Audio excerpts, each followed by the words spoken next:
Good morning, dear students, and welcome back to our online classes. I hope you all are good. Student, today we'll be starting with history. Okay, so our second term will be starting from chapter number 7, that is the administration of the Swaraj. Right? So, student, I request you to sit with your history textbook for learning. So, student, have a look at this. Today, we'll be starting with the chapter number 7 in history. Okay, so our history second term portion will be starting from chapter number 7, that is the administration of the Swaraj. So, let's start with the introduction first. Shivaji Maharaj founded Swaraj. He had himself crowned. After the coronation, Maharaj accomplished Dakshin Digvijay, the conquest of the south. The Swaraj expanded, comprising large areas of Nasik, Pune, Satara, Sangli, Kolhapur, Sindhudurg, Ratnagiri, Raigad, and Thana districts of Maharashtra. It also included parts of Andhra Pradesh and Tamil Nadu. To ensure the smooth management of the affairs of the Swaraj and to ensure people welfare, Shivaji Maharaj set up an efficient administration. We shall get some information about it in this chapter. Now let's see, student, what is this chapter is all about. Student, in this chapter we are going to learn about the administrative system adopted by Shivaji Maharaj during his reign, means rule. Shivaji Maharaj was the leader of the Marathas and was an able and great administrator. He cared immensely for his people and always strove for his welfare.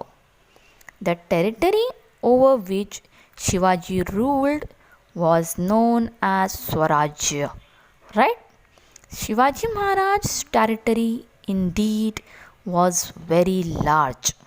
That's why, student, the territory was divided into several provinces for the efficient administration and for the welfare of the people, which we are going to learn in this chapter.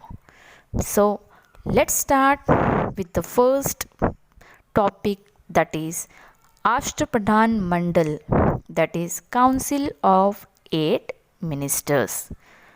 At the time of his coronation, Shivaji Maharaj appointed a council of 8 ministers. The administration was divided into 8 departments. A head was appointed for each department. These 8 heads of the department constitute the Ashtrapadhan Mandal. Maharaj alone had the power to appoint the ministers or to remove him from his position.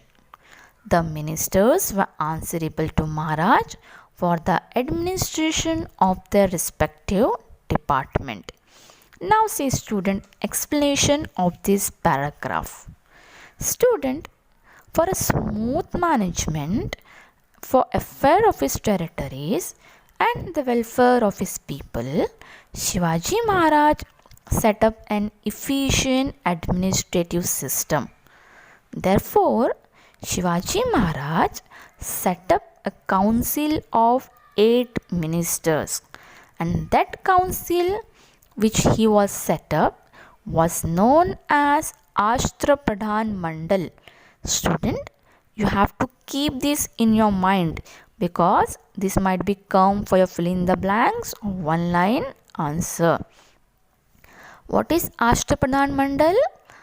Council of 8 ministers, which was formed by Shivaji Maharaj, was known as Ashtrapadhan Mandal. Right?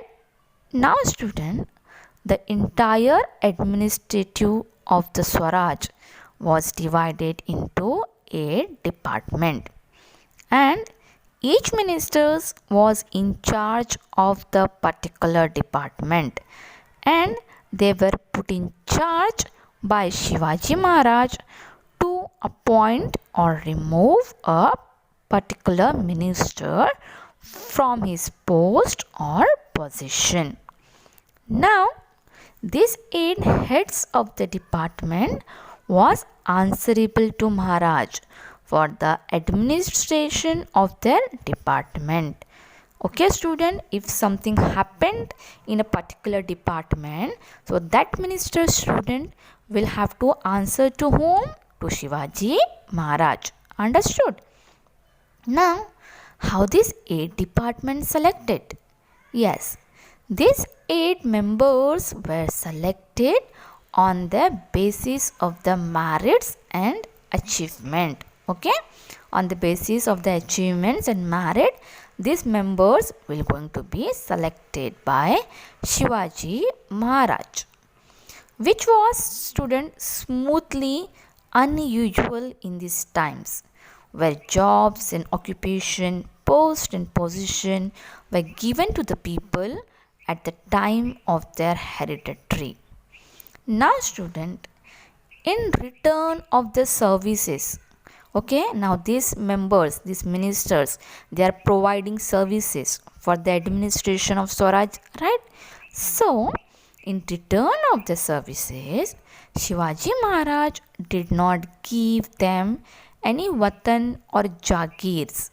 So, what did he give? So, instead of that, Shivaji Maharaj paid them a good amount of salary. What did he pay? He paid a good amount of salary to their particular ministers of that department. Understood, student? What is Ashtrapadhan Mandal? Okay. Now moving ahead, next we are having is the policy regarding agriculture. Let's see. Agriculture was the main occupation in villages. Maharaj knew the importance of agriculture. That's why he paid attention to the welfare of farmers. He entrusted the responsibility of organizing the land revenue system to his capable and experienced office bearer Annaji Datto.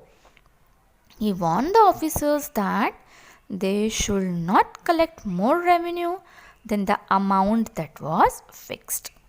He encouraged peasants to bring uncultivated land under cultivation. If the crops was lost due to excessive rains or drought, or if enemy army had devastated, student, underline this word devastated and write down the meaning over there. Devastated means destroy the area of the village. Re-emission means substance were granted in land revenue and other. Students, revenue means entire amount of income, okay, and other taxes. Maharaj had instructed his officers to provide peasants with bullocks, plows and good seeds for sowing. Now see student explanation of this paragraph. What about the policy regarding agriculture of Shivaji Maharaj? Now student, in the past, agriculture was considered to be the main occupation of the people living in the villages. And Shivaji Maharaj know the importance of agriculture. Not only at that time, even today, the importance of agriculture cannot be ignored, right? Agriculture students give provision for the food for the people, for the increasing population. There is an opportunity, okay, there is an opportunity for the people, okay, so that they can supply raw material, and it adds influences, it's add large amount of national income to the particular country. Since student, the welfare of Shivaji Maharaj is territory. Okay, since the welfare of Shivaji Maharaj territory, student, Shivaji Maharaj plays a close attention for the welfare of the farmer. Okay, for whom Shivaji Maharaj student had given most important? Yes, Shivaji Maharaj has given importance for the welfare of the farmer. Shivaji Maharaj has entrusted responsibility of organizing the land revenue system to his capable ministers who was known as Annaji Dato, right? So who has given the responsibility to organize all the land revenue system? Who will handle all this? Yes, officer who's known as Annaji Dato. Annaji Dato will have a responsibility of organizing the land revenue system because he was a capable and experienced officer. Okay, student. Now, Shivaji Maharaj has also warned the officers that they should not collect more revenue from the farmers than the amount that was fixed. Whatever amount was fixed, the officers have to collect only that much amount, not more than that. He also encouraged the peasants, the farmers, that whatever land which was uncultivated, means जो ज़मीन पे farming नहीं हो सकती, वो ज़मीन पे भी क्या करो, कल्टीवेशन करना चाहिए. Okay, who had encouraged this? Shivaji Maharaj. Suppose student, if sometimes crop was lost due to excessive rain or drought, अगर ज़्यादा बारिश की वजह से अगर एक ज़मीन ख़राब हो जाती है, ड्रॉट की वजह से कोई क्रॉप ख़राब हो जाता है, और if enemy army had devastated the area of the village, अगर कोई एनिमी ने एक विलेज को पूरा डिस्ट्रॉय कर दिया, so at that time what happen? At that time, student, Shivaji Maharaj had instructed his officers that to provide peasants with bullocks. वो farmers को क्या provide होना चाहिए? Bullocks, plows and good seeds for sowing. Whatever he need for farming, all that material should be provided to that farmers, and their taxes should also be not collected from them. Okay, to whom has been said by Shivaji Maharaj? Shivaji Maharaj has said to his officers that land revenue system that officers should not collect taxes from the farmers if in case the land will be destroyed by the enemies, or due to excessive rains their farming, the crops will be destroyed. So at that time taxes should not be collected from the farmers.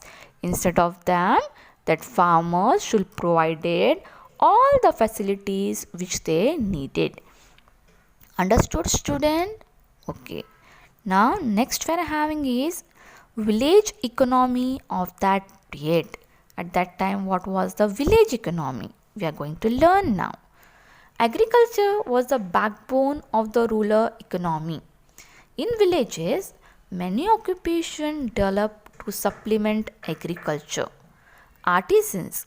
Artisans means student, handicrafts work. In the village, produce goods and fulfill the needs of the local people. In this sense, a village was a self-sufficient unit. Farmers gave a definite share for the produce to artisans. This share was called baluta. Now see explanation of this paragraph. Now student, economy is a system where the money and trade business of a region organized. Okay. So what was economy? You should know. It is a system where money and trade business of a region organized. Now student, Shivaji Maharaj's economic system of village were highly dependent upon agriculture, right? Shivaji Maharaj का जो economic system था वो पूरी तरह किस पे depend था? Agriculture पे. Now why was that so? It was because student, most of the people living in villages was engaged in the activities related to the agriculture. Beside agriculture, many other occupations like poultry farming, animal husbandry were began to develop. Right? In the villages, student, artisans and craftsmen, right? They produce various goods in order to fulfill the needs, right? Villages में क्या होता है? Artisans, क्राफ्ट्समैन्स, ये लोग बहुत सारे क्या करते हैं? गुड्स बनाते हैं. क्यों बनाते हैं? टू फुलफिल द नीड्स, अपनी ज़रूरतें, रोज़ की जो ज़रूरतें हैं उनकी पूरी करने के लिए. And they provide this to the local people. Okay, they supply this to the local people. Now in those times, money was not exchanged for the goods.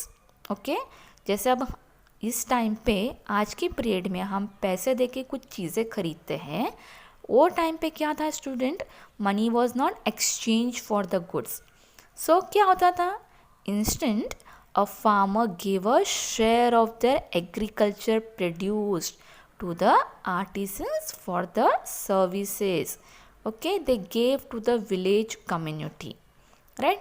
क्या होता था? फार्मर जो है अपने जो भी एग्रीकल्चर में प्रोड्यूस होगा, उनके खेती में जो भी खेती होंगी, अनाज उगेगा, उसका शेयर किसको देंगे? आर्टिसंस को देंगे for the services they provide to the village community. And this share student was known as baluta. Understood student? This might be come for your one-line answers. What is baluta system?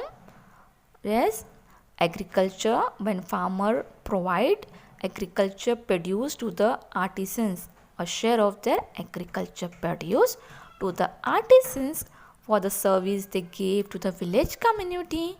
This share was known as baluta. Understood student? Village economy of that period. Okay. Now next we are having is trade and business. Let's see.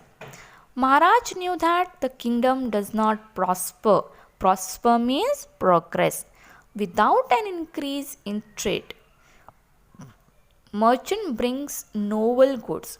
Student, novel means original. Okay. And also certain necessities into a kingdom. Goods become available in plenty. Trade prosper, adding to wealth. The view that Maharaj took of merchants is seen in the Agnipatra, where merchants are described as follows. Merchants are the ornaments of the kingdom and the glory of the king. It was the policy of Maharaj to protect industries. An excellent example of this is the salt industry. He protected the salt industry in Konkan. At that time, traders imported salt from the Portuguese territory and sold in Swaraj. That affected the local traders in Konkan area. So Maharaj charged heavy duty on the salt imported into Swaraj from the Portuguese territory. The intention was that the salt imported from the Portuguese territory would then cost more, and as a result its import will decrease and the sale of the local salt will increase. Now see what about the trade and business of that period. Student, when trade increases, it adds wealth to the income of the particular country, particular region, right? जब भी business increase होगा तो क्या होगा? एक reason में wealth क्या होंगी? इनकम मिलेगी एक पर्टिकुलर रीजन को, right? Shivaji Maharaj encouraged trade practices in his territories. Merchants coming from various places were bring novel goods. noble goods means original goods and necessities into the kingdom. Okay, in this way student, what happened, plenty of goods available to the people, right? Various merchants, they are bringing the original goods. So in this way what happened, lots of plenty of goods were available to the people of the kingdom of Shivaji Maharaj.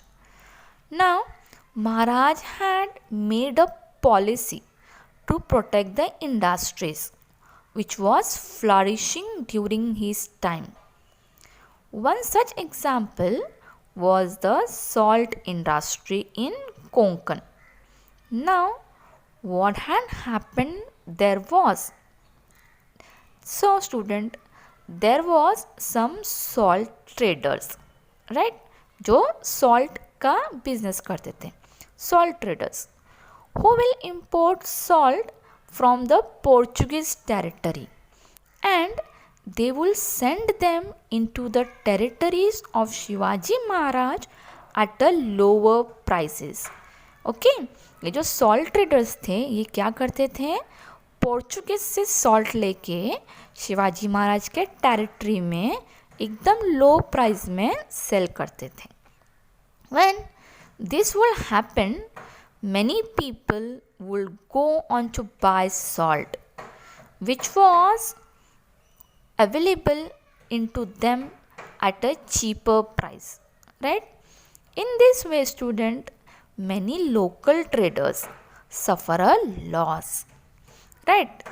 Now student, what happened, these salt traders, they are importing salt and they are selling to the people at a very cheaper rate.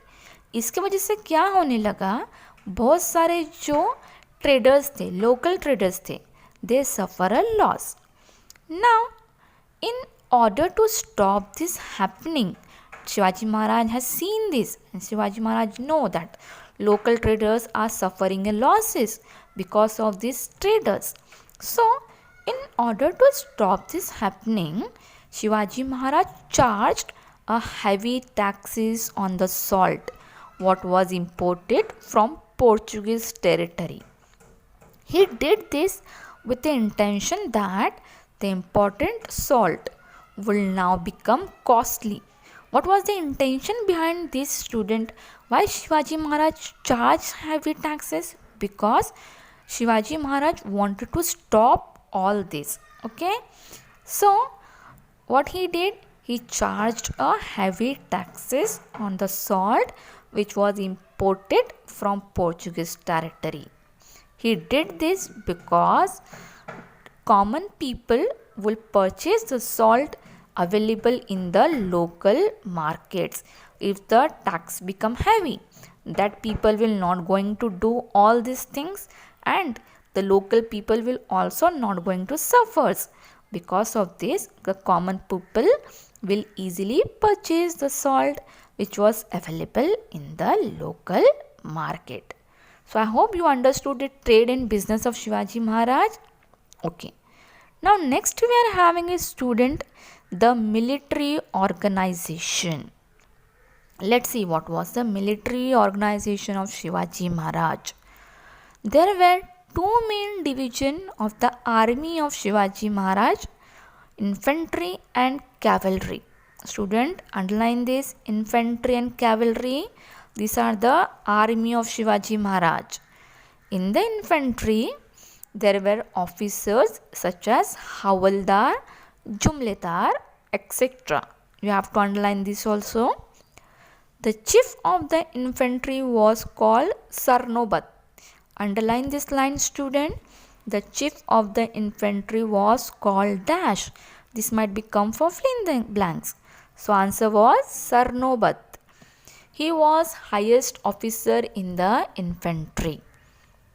In the cavalry, there were two types of cavalrymen, namely Shiledar and Bargears. The Shiledar had his own horses and weapons. The Bargears was provided with a horse and weapons by the state. In the cavalry, Bargears were more in the number. The ranks of the cavalry officers were similar to those of the infantry officers.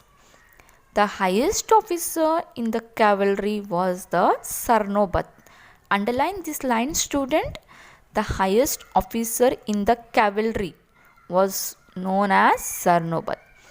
Netoji Palkar, Prataprao Gujar, Hambirrao Moite were some of the famous Sarnobats of the cavalry. Now let's see what was the military organization of Shivaji Maharaj. Student, in Shivaji's military army was divided into two main divisions, right? So how many division is army was divided? Two main division. One is the infantry and other is the cavalry. Okay, what was the two division? Infantry and cavalry. Now see, in the infantry, student, soldiers were fight battle without using horse, right? What is infantry? Here soldiers were fight battle without using horse. You can see in the picture display in your mobile screen. Okay, cavalryman, you can see the soldiers who are fighting battle without using horse. They are fighting on their foot, right? So infantry, what happened? Soldiers were fighting battle without using horse, student. Therefore, they were also known as foot soldiers. Which soldiers? Foot soldiers, right? Now, let's see the cavalry. What happened here? In the cavalry, student, soldiers were fight battle sitting on a horse. Look at this picture. Here soldiers are fighting battles, but they are sitting on a horse, right? So, in the infantry, what happened? Soldiers were fighting without using horse, and in cavalry, soldiers were fighting battle by sitting on a horse. Understood this? Infantry and cavalry? Okay. Now, student, in the infantry, the officers were known as Havaldar and Jumledar. Okay, what was their name? Havaldar and Jumledar. And the head, the chief of an infantry was called Sarnobat. Okay, officers were known as Havaldar, Jumledar, and chief was known as Sarnobat. Same, student, in the cavalry, there are two types of cavalrymen. First is Shiledar and the second is Bargir. Now, Shiledar में क्या होता है student? They had their own horse and weapon. उनके पास आपके खुद के horses और weapons होते हैं, right? अपने खुद के. But Bargir में what happened? The Bargirs were provided with the horse and weapons. इनको horses और weapons provide करना पड़ता है. कौन provide करता है? State. Understood? Shiledar and Bargir. See, once again I am explaining. Shiledar had their own horse and weapons, whereas Bargirs were provided with the horse and weapons. Now, student, the highest officer in the cavalry was also known as Sarnobat. Okay, in infantry also the highest officer known as Sarnobat, and in cavalry also the highest officer were known as Sarnobat. Okay, student, Hambirrao Mohite, okay, was the famous Sarnobat in the cavalry of Shivaji Maharaj, in the army of Shivaji Maharaj. Who was the famous officer, highest officer? Hambirrao Mohite, right? So, student, this was the military organization of Shivaji Maharaj. I hope you have understood this. Now, student, here we have completed first part of our 7th chapter, right? So, in this, how many topics we have covered? We have learned about the Ashtapradhan Mandal, that is Council of 8 Ministers, right? Policy regarding agriculture. We have learned about the agriculture of Shivaji Maharaj, right? village economy of the time of Shivaji Maharaj. We have learned about the trade and business of the time of Shivaji Maharaj. Last we have learned about the military organization, right? About the army of Shivaji Maharaj. So these points we have covered in our first part, right? Remaining points, student, we are going to complete it in the second part of this 7th chapter. Till then, student, watch the video and complete your notes. Okay?